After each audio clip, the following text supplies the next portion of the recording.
Mimi ni Idris Njelo, mtaalamu na mkufunzi wa masuala ya AI kwa maana ya akili mnemba. Leo ilikuwa ni moja ya siku nzuri sana hapa.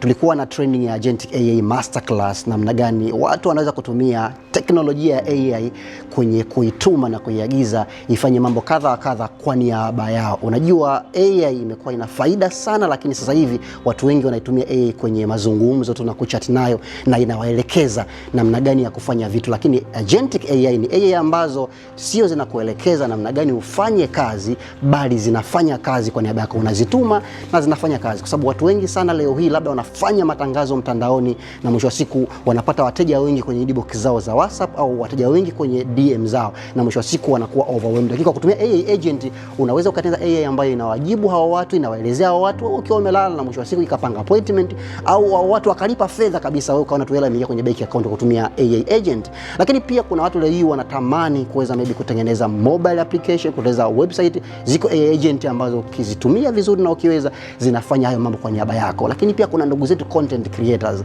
ambao kila siku wanaumiza kichwa kutafuta ideas, kutengeneza content au kutengeneza carousel na post, na mwisho wa siku wanapost wao wenyewe. Lakini ukiweza kujua kutumia AI agent, unaweza kutengeneza agent ambayo inakutengenezea hizo post na kutengeneza content idea na inaposti kwa niaba yako. So hii ni new era, kwa maana ya zama mpya za namna gani tunaweza tukatumia AI kwa ajili ya 10x kuongeza ufanisi kazini, kuongeza kipato, na pia kuweza kuongeza kuweza kukuza uchumi wetu zaidi na kutumia AI agent. So watu wengi walikuja hapa na wakajifunza AI agent ni kitu gani, wakajifunza AI agent inafanyaje kazi, wakajifunza wakaona live namna gani AI agent unaweza kaituma kukatia ticket mtandaoni, na mwisho wa siku na wao pia wenyewe wakaanza kutengeneza AI agent zao na wakaweza kuautomate zile repetitive workflow zao au majukumu yao mbali mara ya kwanza walikuwa wanayafanya wao wenyewe moja kwa moja. So hii ni moja ya furaha yangu kubwa zaidi, na nikwambie tu ukweli, kwenye zama hizi za AI usishie tu AI kuiuliza maswali,